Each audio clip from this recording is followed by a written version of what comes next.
Meus irmãos, minhas irmãs, que a graça e a paz do nosso Senhor Jesus seja com cada um de vocês, queridos, nessa noite. A gente fala pouco da doutrina do galardão, mas a Bíblia fala com uma frequência razoável, Jesus inclusive, sobre a paga que você vai receber na medida em que você o serve. Então ele sempre diz que a gente vai receber recompensas por aquilo que a gente faz. E eu estava lendo a Bíblia com cuidado, e quem vem na igreja quando está chovendo ganha um prêmio diferente, especial, tá bom?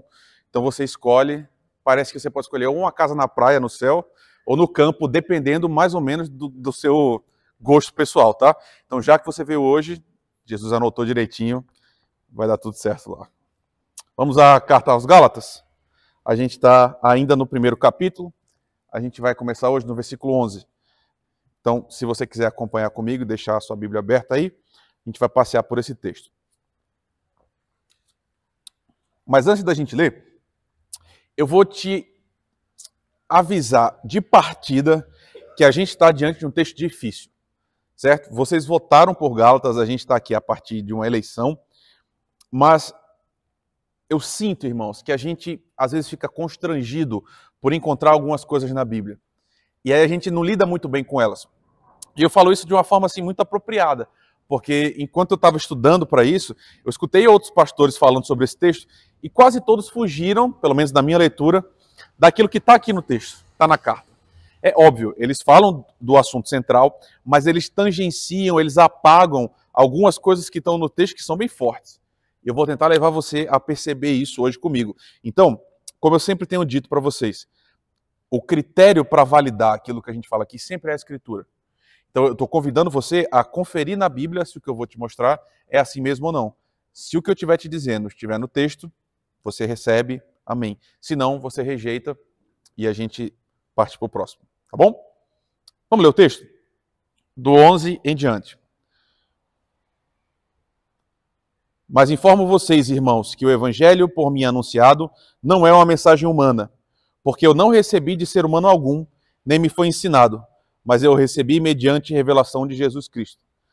Porque vocês ouviram qual foi no passado o meu modo de agir no judaísmo, como de forma violenta eu persegui a igreja de Deus e procurava destruí-la. E na minha nação, quanto ao judaísmo, eu levava vantagem sobre muitos da minha idade, sendo extremamente zeloso das tradições dos meus pais. Mas quando Deus, que me separou antes de eu nascer, me chamou pela sua graça, achou por bem revelar o seu Filho em mim, para que eu o pregasse entre os gentios. E eu não fui imediatamente consultar outras pessoas, nem fui a Jerusalém para me encontrar com os que já eram apóstolos antes de mim, mas fui para as regiões da Arábia e voltei outra vez para Damasco. Passados 3 anos, fui a Jerusalém para me encontrar com Cefas, e fiquei 15 dias com ele.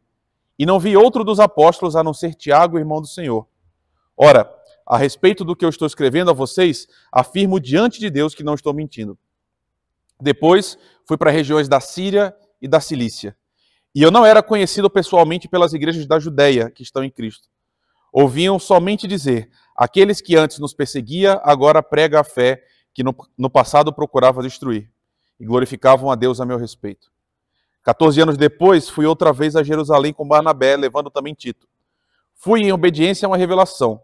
E lhes apresentei o evangelho que prego entre os gentios, mas fiz isso em particular aos que pareciam de maior influência, para não correr ou ter corrido em vão.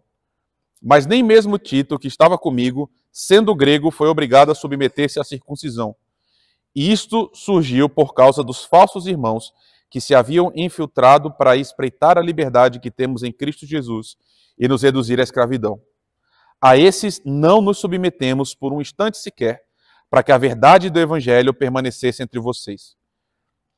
E quanto àqueles que pareciam ser alguma coisa, o que eles foram no passado não me interessa. Deus não aceita a aparência do homem. Esses, digo, que pareciam ser de maior influência, nada me acrescentaram.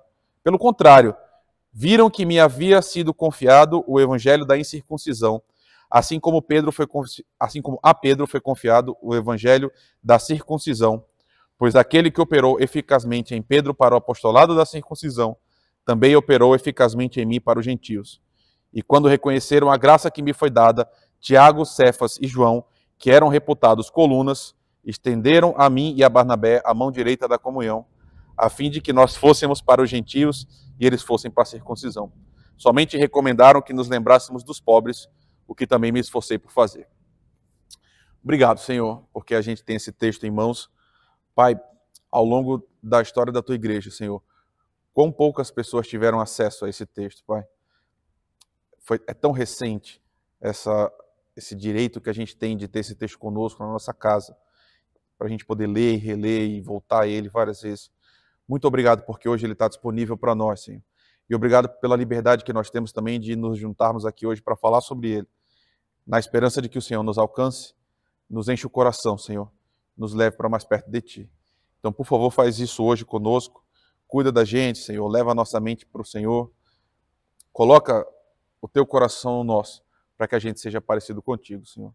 Não nos deixe inventar nada, Pai, mas que tudo que a gente aprenda venha direto da Escritura, que nós sejamos sempre cativos dela. É o que te pedimos em nome de Jesus. Amém. Meus irmãos, o Evangelho sempre esteve em disputa. Sempre. É muito curioso. Existe um certo folclore, e é normal que isso aconteça, mas é muito prejudicial, envolvendo a igreja primitiva. Hoje eu escuto menos isso, mas um tempo atrás eu escutava as pessoas falando assim, eu queria muito fazer parte da igreja primitiva. E aí as pessoas, quando falam isso, normalmente estão comunicando que queriam participar daquela igreja que está descrita em Atos capítulo 4, que é, os irmãos estavam em oração, partiam pão, iam de casa em casa. Então, é uma descrição da igreja muito bonita. E aí a gente pensa então que a igreja primitiva, por estar próximo de Jesus, temporalmente, né, era uma igreja mais pura, em que as coisas aconteciam de uma maneira melhor. Irmãos, isso está longe de ser verdade. É claro que eu não estou dizendo que a Bíblia está errada. Claro que não. Logo no começo, em Atos, a igreja sim experimentou um agir tão profundo do Espírito que os problemas eram muito pequenos, ainda em Atos capítulo 4.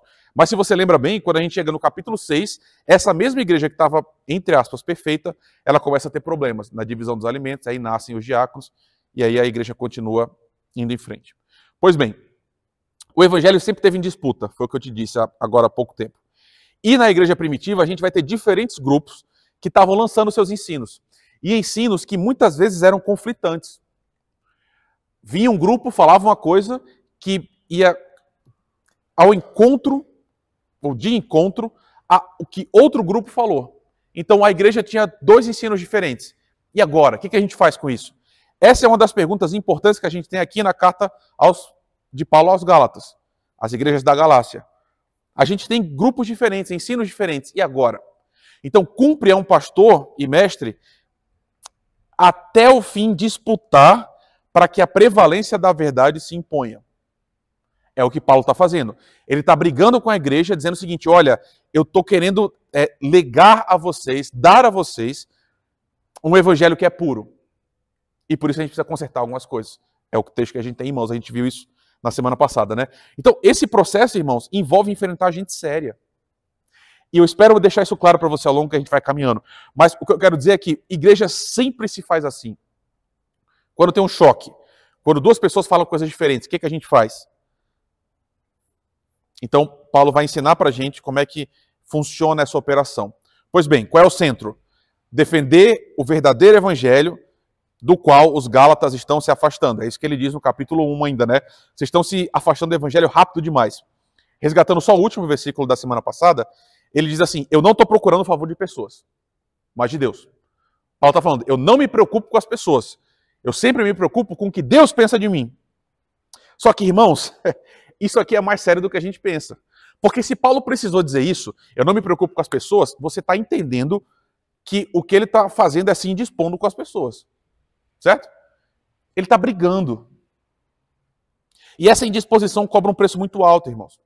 Porque quando você luta pela verdade, isso necessariamente envolve portas fechadas. É custoso brigar por isso. Óbvio, Paulo vai fraturando essa relação com essas pessoas, né?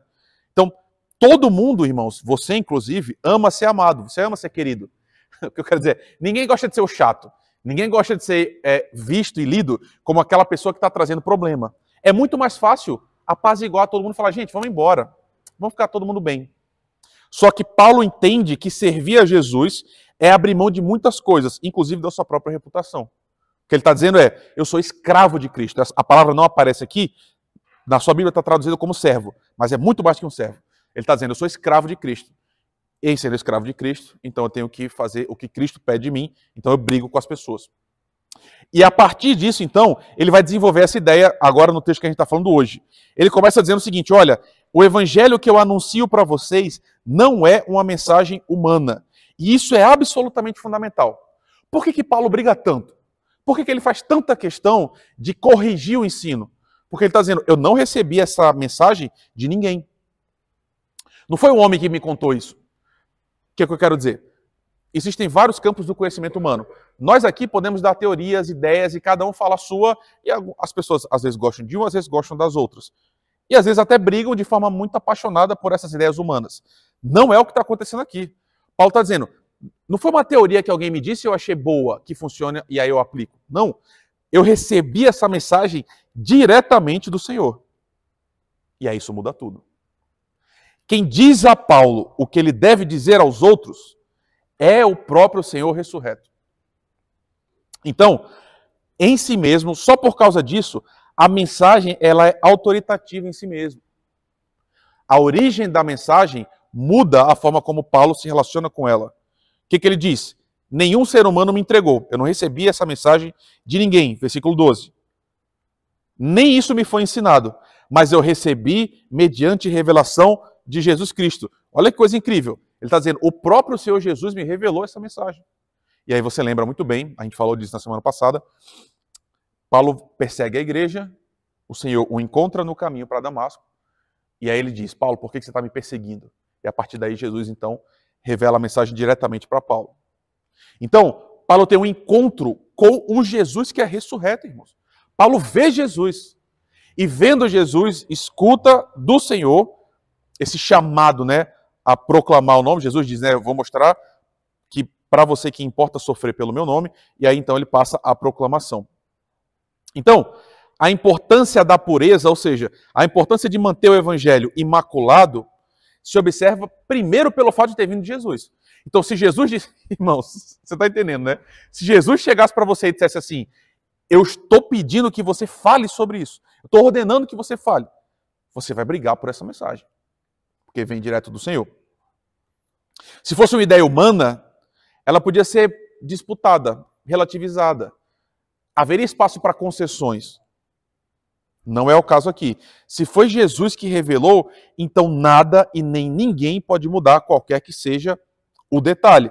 Você lembra aí, está no versículo 8 e versículo 9, Paulo dizendo, se qualquer coisa for acrescentado, que seja anátema. E você lembra que anátema é? Maldito, maldição. Qualquer que seja a pessoa que acrescente qualquer coisa a essa mensagem, é um maldito, está sujeito à maldição. E aí, o próximo argumento de Paulo é curioso. Ele vai voltar e vai relembrar a própria trajetória dele. Ele vai dizer, vocês ouviram que no passado o meu modo de agir no judaísmo, e aí ele vai começar a contar. Então Paulo está dizendo, gente, essa mensagem eu recebi de Jesus. E vocês lembram como era a minha vida no passado? E sabe, irmãos, a gente tem muita dificuldade de entender o que Paulo está dizendo aqui no nível experiencial. Mas pense bem, essas igrejas aqui, a gente não tem certeza disso, mas se não essas, outras, tinha gente na igreja que perdeu familiar por causa de Paulo. Certo? Paulo era um judeu e na fatia dos judeus, Paulo era fariseu. Ele era um dos que mais se empenhava em cumprir a lei. E ele era tão zeloso nisso que ele perseguia abertamente a igreja. Tem noção disso? Paulo saía da sua casa, ia conversar com as lideranças judaicas e pedia carta de recomendação para que, chegando nos locais e encontrando os do caminho, né, esse era o nome, ele os levasse a juízo. E era um juízo tal que Paulo pressionava essas pessoas a blasfemar. Então, quando as pessoas blasfemavam, aí é o que, pela ótica judaica, certo? Quando eles blasfemavam o Senhor dizendo que Jesus era o Cristo, então ele os prendia e matava alguns. Então Paulo está dizendo, gente, vocês lembram disso? Lembram como eu era? Olha para trás, olha a minha vida, diz o texto. De forma violenta eu perseguia a igreja de Deus e eu procurava destruí-la. Entre os judeus, Paulo está dizendo, eu me destacava. Eu era um dos mais ferrenhos. O texto diz, eu era extremamente zeloso. Então, o que ele está querendo dizer é o seguinte, gente, essas questões da lei que a gente está discutindo agora, que esse grupo está pedindo que vocês façam, eu defendia mais do que eles mesmos. Eu era um dos principais, eu levava isso violentamente a sério. E era exatamente por causa disso, então, dessas questões, que Paulo promovia morte, destruição e se destacava nesse cumprimento, né? Só que aí alguma coisa mudou radicalmente. É isso que ele vai dizer agora. Eu estava nessa jornada, essa era a minha vida, isso era o que era mais importante para mim, ser um judeu e fazer do judaísmo o centro da minha vida. Mas, aparece a adversativa, né? Versículo 15. O que aconteceu comigo foi que Deus me separou. E ele diz que Deus me separou antes de eu nascer. Antes de eu nascer eu já estava separado para uma função específica, e aí Deus me chamou pela sua graça. Então, o que ele está dizendo é, por livre vontade, livre e espontânea vontade de Deus, ele revelou o seu Filho a mim. Então, o próprio Deus agiu na minha vida, revelou Jesus a mim, e aí agora o que Paulo faz é ser enviado para esses mesmos gentios que ele procurava, né? No caso, os prosélitos. Você entende o que eu estou querendo dizer? Esse homem que caminhava fazendo do judaísmo o centro da sua vida, agora tem uma mudança interna operada de tal monta que ele vira o inverso. Ele é aquele que agora propaga Jesus Cristo e propaga a nulidade da lei. Irmãos, você não está entendendo, eu acho. Ou talvez eu só esteja muito empolgado. Mas o que eu quero dizer é, Paulo abandonou o que era o centro da vida dele e está pregando exatamente o contrário agora. De uma hora para outra. Por isso que a gente está observando aqui, Paulo está fazendo questão de registrar isso no papel, gente, eu fui transformado pelo próprio Deus. Eu fui encontrado por Deus de uma maneira potente, a tal ponto que agora eu prego o contrário do que eu pregava antes. E Paulo sai para fazer essa proclamação, né, para incorporar a missão nos gentios. E agora começa o centro da nossa aula de hoje. Qual é a grande confusão? Pense bem. Quando Paulo é alcançado por Jesus na estrada, já existia igreja? Sim ou não? Sim, já existia igreja. Em Jerusalém, quais eram as pessoas mais importantes da igreja?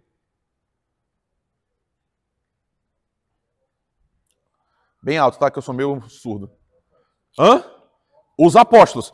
Os apóstolos são os caras mais importantes. Por quê? Gente, os caras andaram com Jesus. Certo?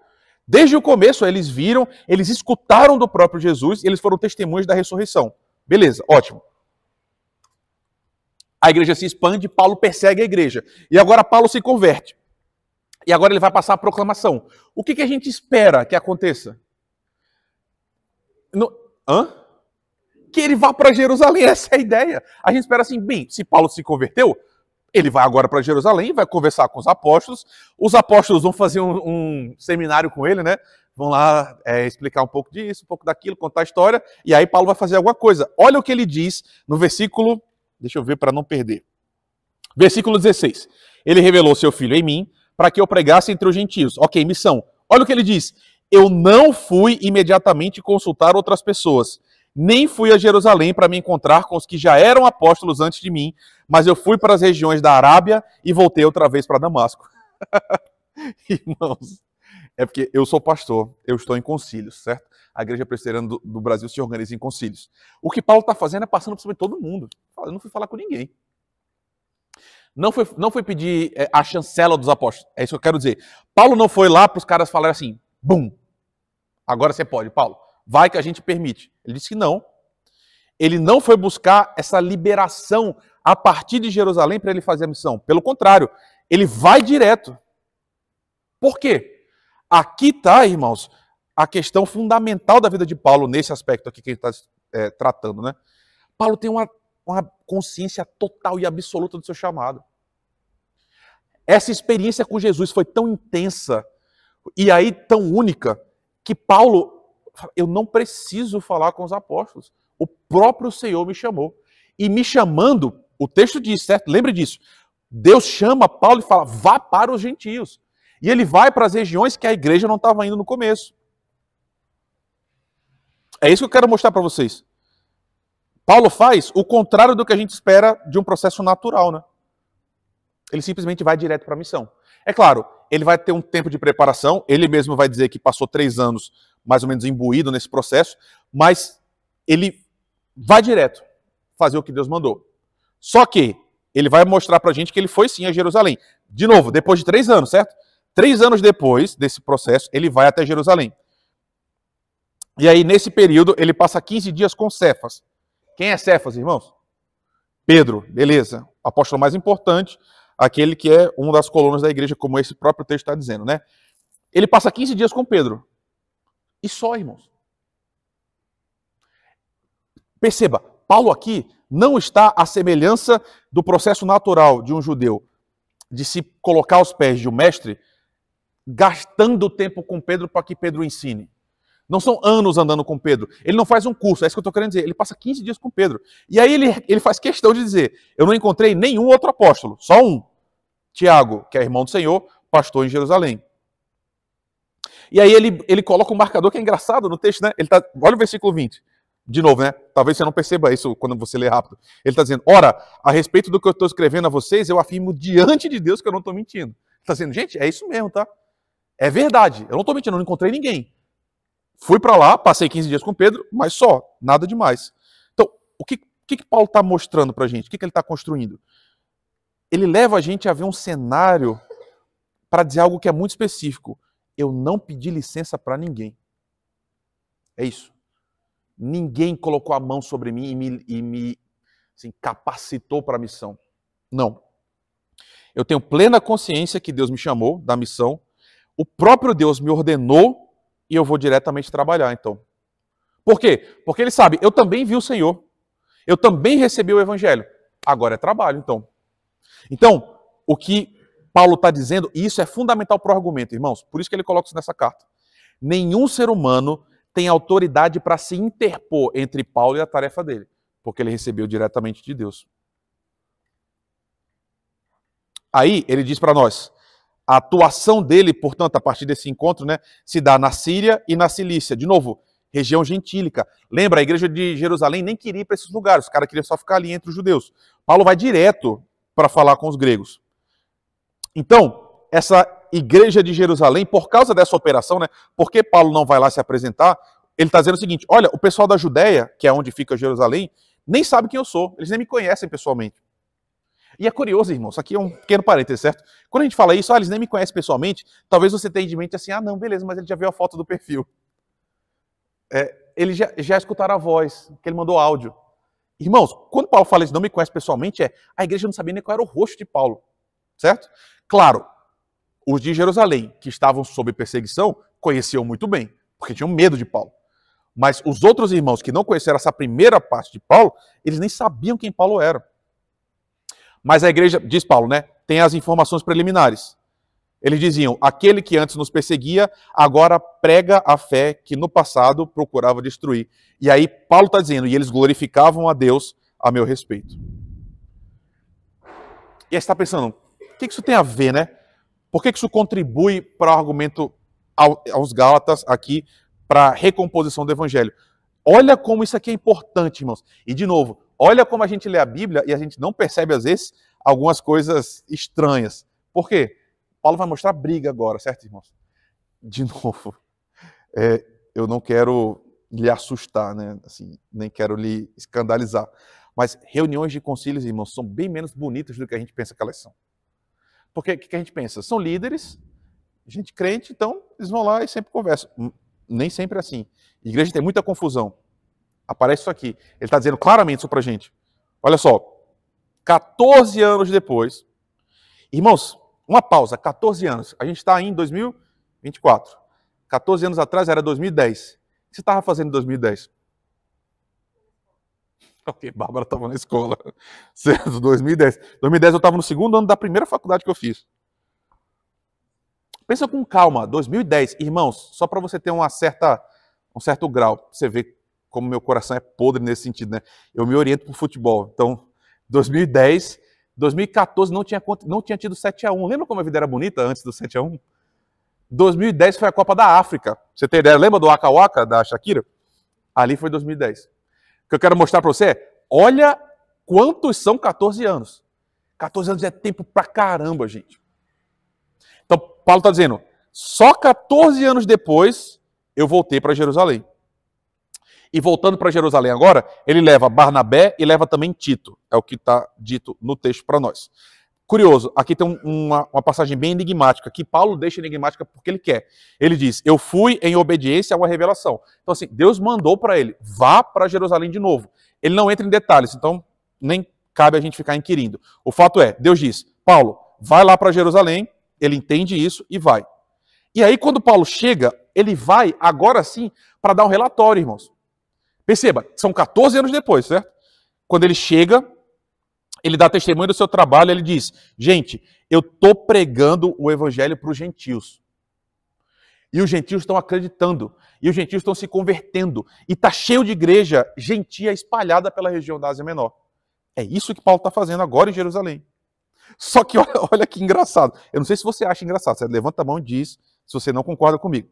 Mas no meio do versículo 2, lhes apresentei o evangelho que prego entre os gentios. Olha o que ele diz agora.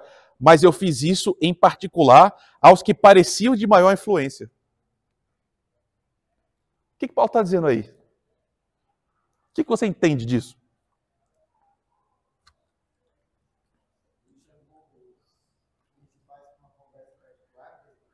É exatamente o que o texto está dizendo. Ótimo. Por quê? Certo, e aí?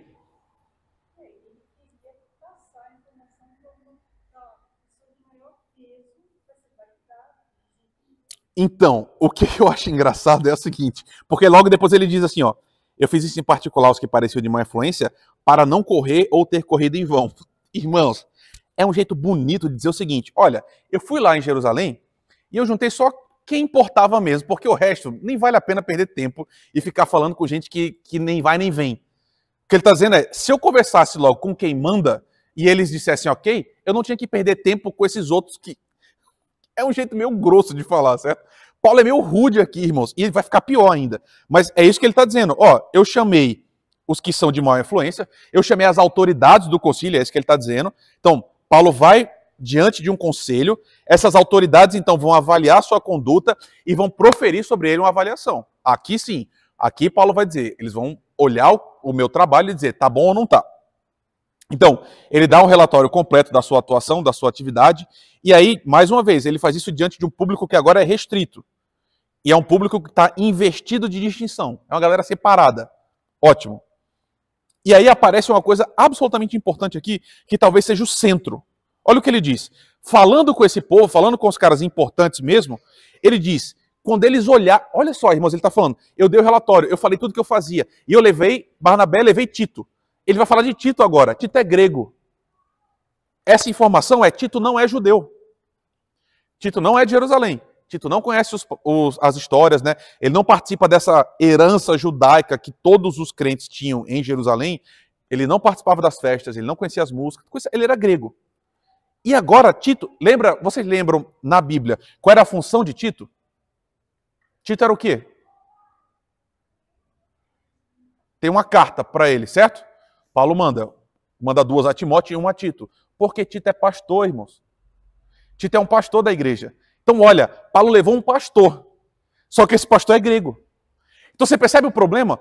Paulo está levando para dentro de Jerusalém, dentro dos caras mais judaicos, os caras que são mais adeptos aos judaísmos, que viveram a lei, um cara que é grego. Um cara que não é judeu e que é pastor.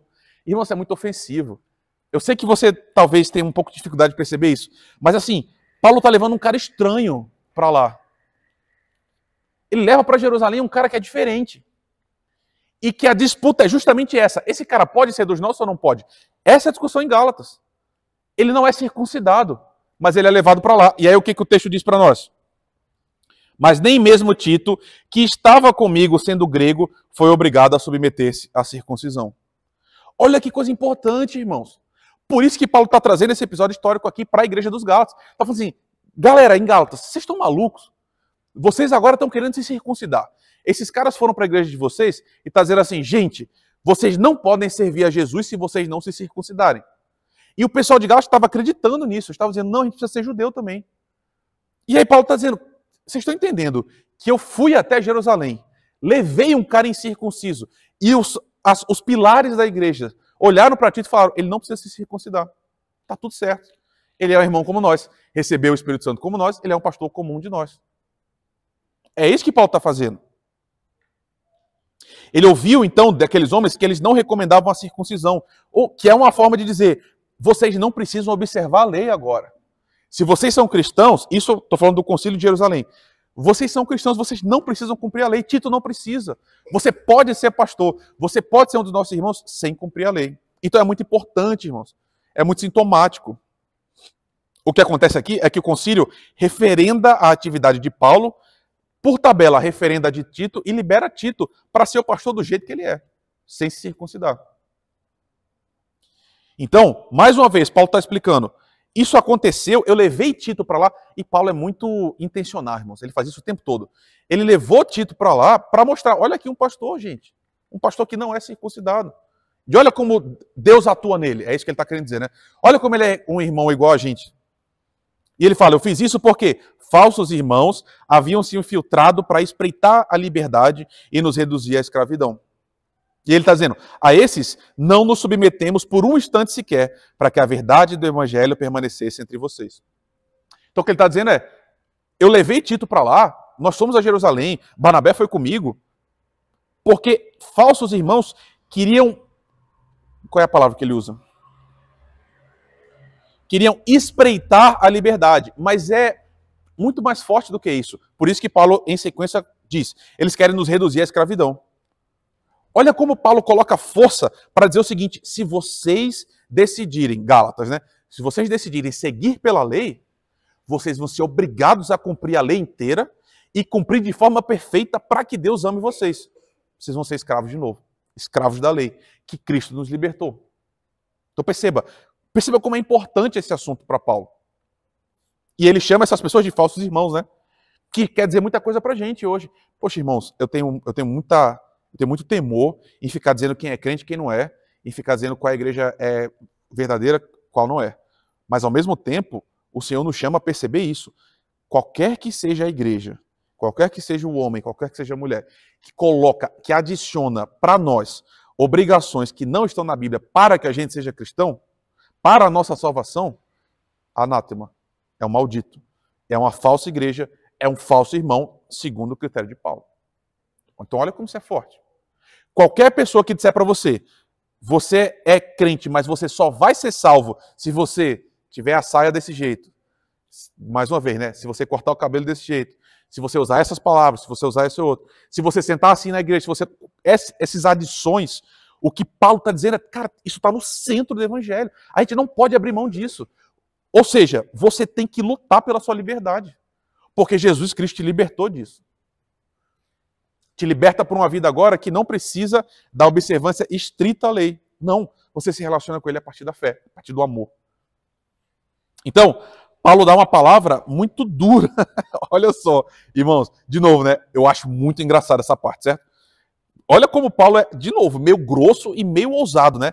Ele está dizendo o seguinte, gente, eu fui lá, mostrei Tito, os caras disseram beleza, os outros eram falsos, ele disse, e quanto àqueles que pareciam ser alguma coisa, ou seja, ele está dizendo assim, aqueles caras de Jerusalém que pareciam ser muito grandes, e aí ele coloca um comentário, né? O que eles foram no passado nem me interessa. Ele está dizendo, se eles foram grandes coisas, eu não quero nem saber, porque Deus não aceita a aparência do homem. Ele fala, esses eu digo, os que pareciam ser de maior influência não me acrescentaram em nada. Caramba, só eu acho isso engraçado, irmãos. O que Paulo está dizendo é o seguinte, eu vou tentar traduzir isso em você para a nossa situação atual, né? É um pouco complicado porque nós estamos em São Paulo, mas vocês sabem que eu vim de Natal. E aqui nós temos o Mackenzie, nós temos presbitérios muito antigos, muito importantes, nós temos pessoas da IPB muito importantes. É como se Paulo estava dizendo o seguinte, olha, eu estava lá em Natal, ou qualquer outro lugar longe, e aí eu fui lá escutar o que os caras tinham para falar, porque eles eram importantes e tal. Quando eu cheguei lá, não era nada demais. Eles falaram, não me acrescentaram em nada. Eu já sabia tudo que eu tinha que fazer antes de ir. Quando eu cheguei lá, eles falaram, não me trouxeram nada de novo. É mais ou menos isso que ele... Mais ou menos não, é exatamente isso que ele está dizendo, irmãos. E aqui a gente tem uma noção antiga, mas que é muito presente até hoje, né? Que é assim, tem aqueles caras lá que eles são muito importantes, porque eles têm os títulos, porque eles estão nas igrejas maiores, porque eles estão nos grandes centros. Então eles são os doutores, eles são os mestres e tal. O que Paulo mostra aqui é que ele não sucumbe a essa pompa humana. Ele está dizendo assim, pouco me importa o tamanho desses caras, quais são os títulos dele. O importante é a consciência que Paulo tem do evangelho no começo. Então, o que Paulo está dizendo é, o que o Senhor me entregou já era mais do que suficiente. E não me faltava nada. Quando eu cheguei em Jerusalém, eles não me acrescentaram nada. Nós estávamos no mesmo nível, é isso que eu estou querendo dizer. Mesmo eu sendo um cara que estava lá nas regiões que ninguém quer ir. Que é essas regiões que ele descreveu aqui, né? A Síria, a Cilícia, essas igrejas estranhas dos gentios. Ele não estava em Jerusalém, na pompa. Mas ele diz, eles não trouxeram nada de novo.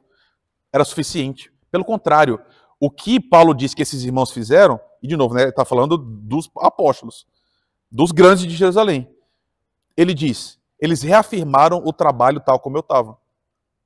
Ele dizia o seguinte, irmãos, o conselho de Jerusalém, olha, Deus chamou Pedro para os judeus. É isso que ele diz. Eu vou mostrar para você. Vamos ler o texto. 7. Pelo contrário, quando viram que me havia sido confiado o evangelho da incircuncisão, assim como a Pedro foi confiado o evangelho da circuncisão, pois aquele que opera eficazmente em Pedro para o apostolado da circuncisão, também operou eficazmente em mim para com os gentios. Então, o que ele está dizendo é, os irmãos entenderam que Deus chamou Pedro para uma obra específica. Qual é? Pedro vai cuidar dos judeus. Pedro vai ser uma figura, um centro, uma coisa importante para os irmãos que são judeus. Explicando para eles agora as riquezas de Jesus. Ele diz, eles reconheceram que Deus me chamou para outra coisa, para os gentios. Só que a igreja de Jerusalém reconheceu que estava todo mundo no mesmo pé de igualdade. É isso que eu estou querendo mostrar. Eles olharam e falaram assim, gente, não tem diferença nenhuma. O mesmo Deus, o mesmo Jesus, chamou Pedro para falar para um tipo de gente e chamou Paulo para falar outro. Mas está todo mundo fazendo a mesma coisa. E todo mundo pregando o mesmo evangelho e pedindo a mesma coisa. É isso que Paulo está falando. Gente, eles me reconheceram, estenderam a mim a mão da comunhão e me despediram em paz. Para eu continuar fazendo o que eu estava fazendo, né? Então, da mesma forma que Jesus operou em Pedro, estava operando também em Paulo. E a própria igreja reunida, então, né, na figura das suas principais autoridades, referendaram tudo. E aí Paulo coloca aqui esse marcador muito forte, né? Ele diz Tiago, Cefas e João. 3 dos principais apóstolos. E o próprio texto diz, né, que eram reputados como colunas, eles estenderam a comunhão para nós. Então, os principais dos apóstolos disseram, irmãos, cada um agora vai trabalhar exatamente nessa sua própria zona de ação, sem qualquer impedimento, sem qualquer empecilho. E é curioso, né? Ele tem um versículo que a gente super passa de... meio que abandona, né? Mas ele diz, somente recomendaram que nos lembrássemos dos pobres, o que também me esforcei por fazer. Curioso isso, né? Olha como esse é um assunto importante. No meio da discussão aqui, Paulo faz questão de colocar que os irmãos disseram, beleza, não precisa pedir para ninguém se circuncidar, na verdade, pelo contrário, né? Não deixa ninguém se circuncidar, a graça de Jesus é suficiente, mas lembrem dos pobres. Como é importante para a igreja essa atuação, né? É uma única ressalva. Eles não têm nenhuma pendência teológica, não tem nenhum reparo na teologia deles. Paulo estava fazendo exatamente o que o Senhor requeria. Jerusalém, então, está de acordo, nenhuma ressalva, mesmo não sendo necessário, né, esse referendo, a igreja dá. Ou seja, mesmo não sendo necessário que Jerusalém dissesse assim, está indo bem, Paulo vai lá e ele traz agora esse argumento de autoridade muito forte, né, para as igrejas. Ele mostra assim, gente, eu fui lá nos caras grandes, eles disseram que estava tudo certo. Só lembre dos pobres. Então, irmãos, o que esse texto traz para nós de uma forma muito intensa? Sabe, irmãos, eu não sei se você conseguiu enxergar com clareza, mas para além dessa coisa um pouco jocosa, né, dessa briga, o que estava acontecendo nas igrejas da Galácia era muito forte, era muito intenso, que é uma disputa pela centralidade do evangelho, que é a nossa experiência com o Senhor. O que vai ganhar? Porque, de novo, eu volto para o começo, o que eu estava falando para você. A igreja está sempre em disputa. Sempre tem gente falando, para vocês serem salvos, vocês precisam. Um grupo falava, crê em Jesus e seguir a lei. Paulo está dizendo, não, vocês só precisam crer em Jesus, a lei não serve mais. Se isso tivesse ficado no passado, estava ótimo, não estava? A gente nem precisava estar falando isso aqui hoje. A questão é, não ficou no passado, irmãos. Não ficou. E eu sempre insisto com vocês. A gente pode falar de outras igrejas? Pode. Eu poderia ficar aqui falando para você, a denominação tal faz isso, denominação X faz aquilo. E isso seria uma fonte de ensino, claro, né? Porque existem hoje denominações que fazem exatamente isso. Que elas declaram claramente, para que você seja salvo, você precisa crer em Jesus e te coloca um monte de outras coisas que você tem que fazer. A questão é, será que no nosso meio isso também não acontece? E no nosso meio isso acontece, irmãos, de uma forma que não é articulada, desse jeito que eu estou falando. A questão não é que alguém vai chegar para você e vai dizer assim, para que você seja salvo, você precisa crer em Jesus e fazer isso. Não vão dizer isso. Mas na nossa prática, o que a gente faz é estar tolhendo a liberdade uns dos outros, dizendo que se você tem determinado comportamento, você não é cristão. É outra forma de fazer exatamente a mesma coisa, irmãos. E está aqui Paulo brigando, tentando preservar a pureza do evangelho, porque, irmãos, na medida em que a gente colocar qualquer outra coisa como critério para a nossa salvação, se você precisar fazer qualquer outra coisa que não crê em Jesus Cristo, de forma direta, o que a gente está fazendo é diminuindo a pessoa de Jesus e a obra dele. Você entende? Porque, na medida em que a gente diz assim, o sacrifício de Jesus salva e tem mais essas outras coisas, a gente está diminuindo a potência dessa coisa gloriosa que foi a cruz de Jesus Cristo, sua morte e a sua ressurreição. De novo, você para alcançar a salvação, para você estar em paz com Deus, só existe um requisito: confiar no sacrifício final e total de Jesus Cristo por você. Só, irmãos. As outras coisas, a gente vai conversando, a gente debate, claro que a gente debate. A gente pode ficar conversando sobre, de novo, né? Sobre tatuagem, a gente pode conversar sobre, eu posso ir no Rock in Rio, a gente pode conversar sobre essas coisas. A questão é, no centro da nossa experiência de fé, tem que estar o sacrifício de Jesus Cristo e Ele somente. Acabou. Sabe, vou dar um exemplo do que eu estou querendo dizer. Eu ouvi com esses ouvidos que a terra há de comer se Jesus não voltar e nos levar, que para ser salvo a gente precisava acreditar em Jesus como a igreja reformada acredita. Irmãos, isso é muito perigoso, irmãos. Muito perigoso. Porque o que a gente faz é colocar a nossa teologia como centro da salvação. Isso simplesmente não é verdade. Tem muitos irmãos nossos que não são reformados, nesse sentido que a gente coloca, né? Irmãos que não são calvinistas, não creem na predestinação, que não batizam suas crianças, e que são irmãos nossos exatamente igual a gente. Estão errados? Eu acredito que sim. Eu realmente acho que estão errados. Eu acho que a Bíblia ensina o que a nossa igreja defende. A questão é, a nossa teologia não é um critério definidor de quem faz parte do reino e quem não faz. Porque tem muita gente que confia em Jesus Cristo com todo o seu coração e sabe, deposita nele a sua confiança e que vai estar no céu do meu lado e do seu. Qual é o problema? Na minha leitura, hoje ainda existem infiltrados na igreja que estão tentando desfazer esse trabalho dos apóstolos. E aqui, circunscritos em Paulo, né? Quem tem a palavra final? Essa é a pergunta. No nosso dia a dia, no seu dia a dia, quem tem a palavra final? O que Paulo está dizendo é a palavra sempre final, cabal, última, sempre vem direto do Senhor. A gente não precisa dar chancela de homem algum, de concílio nenhum. Perceba, os grandes de Jerusalém não fizeram qualquer ressalva, eles não colocaram qualquer empecilho para essa prática cristã de Paulo. Pelo contrário, eles disseram, meus irmãos, vocês fazem parte da mesma igreja que a gente faz. Gentios e judeus.